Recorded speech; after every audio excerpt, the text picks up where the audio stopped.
Other interesting business news, you have Rivian losing up to about $33,000 per EV sold in fiscal Q2. Although the good news, although many would say it's not, is that their Q3 deliveries are up 23%.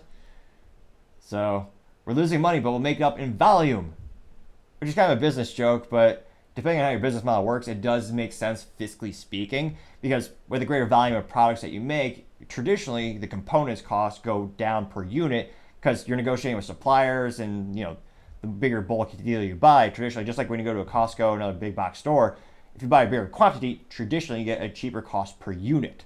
So it'll be interesting to see how Rivian can do. They are perhaps, I'd say they're probably the best known EV truck company out there. Tesla Cybertruck is going to be released right any day now, or so we're told. I think I've still never seen one in face to face. It'll be interesting to see how long it really takes them to ram up the actual production.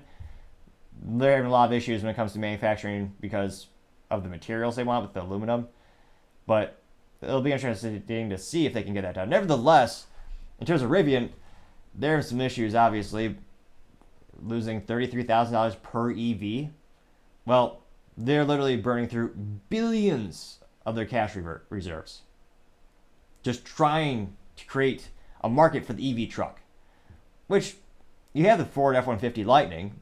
Subsequently, you should probably also buy a gas generator to throw in the bed of the truck so you can charge it when it runs out. But it'll be interesting to see. So they've drained about half of their their $18 billion cash reserves.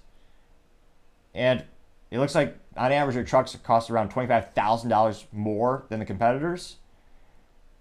And again, it's a truck, which I know most people who have trucks, if you look at the data in terms of how many people actually use trucks for towing, which should be 100%, it's nowhere near that. It's kind of like sports ball players who buy Lamborghinis and only drive them in downtown Chicago, which actually might not be the best example since Lamborghinis, they're supposed to be driven fast, and subsequently to dodge the bullets in Chicago, you have to drive really fast.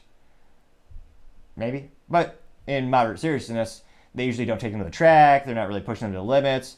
And with trucks, most people aren't towing them. Now, if you want to tow with a truck, EV trucks with the current technologies we have, that'd be the most imprudent business decision you could possibly make.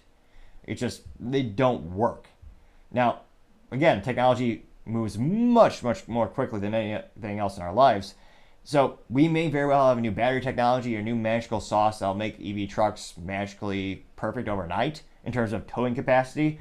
But right now, there's a really big viral YouTube video that came out a couple months ago where you had someone with an F-150 Lightning trying to tow a Ford Model T, I believe it was Hoovy, and it just kills the range because, again, it's just physics.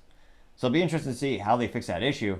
Now, in terms of Rivian stock, their stock's around $23.64 per share, and in the past 6 months, it is up. So it's gone up 55.25% over the past 6 months. However, you always want to look at the big picture. When it comes to the Rivian overall picture, ever since their inception, their IPO or initial public offering, I mean, they IPO'd at about $129.95 per share. So, do a little fun math. They're down about 81.79% since their inception. So it'll be interesting to see in terms of EV startups. I mean, Lordstown, they recently just went bankrupt, which was supposed to be another iconic EV truck manufacturer. Them, of course, being based out of old Lordstown factory that they bought out from General Motors. It'll be interesting to see, can Rivian survive when they're burning through so much cash so quick? I mean, Lucid Motors is basically only alive because of Saudi Arabia. And when it comes to EV technologies, not being a traditional legacy automotive manufacturer, I would say Rivian and Lucid are probably the two of the biggest, most well-known. Yes, you do have some competitors. I know Vietnam, you have VinFast, which is growing in terms of volume of products. They're not that big yet. And you do have an ever-increasing threat from Chinese manufacturers with their EV technologies, which very well might just decimate the U.S. manufacturing. It'll be interesting to see. But in terms of Rivian and their current outlook, I would say the outlook is not so good. But that's just my 3 cents. It used to be 2 cents, but 40-year hyperinflation got charged 3 cents. Should be 4 cents, but generous man. Though it is still free to click the subscribe button. Thank you everyone for taking the time to tune in today. I know it's ambitious, but we're trying to get to 4,000 subscribers by the end of October. So if you can click that button, I would greatly appreciate it. Also, the additional comments as well as the likes are greatly appreciated, as I really do like the feedback. I try to respond to all the comments when I can. And even if it's harsh, I appreciate the critique because that's how I make the show better and better. We're continually trying to examine and test new software capabilities so that we can do the picture-in-picture. So when I'm referencing some of these clips, you'll be able to see them in real time. If you have suggestions, I would greatly appreciate it. I tried a couple over the weekend, and again, unfortunately, they just didn't pan out. And I don't know if it's because I'm currently using the 4K Razer Kaizen USB web camera and OBS software, then a little USB mic. So if you have such, and for some reason, the picture-in-picture won't work. It'll only use one or the other.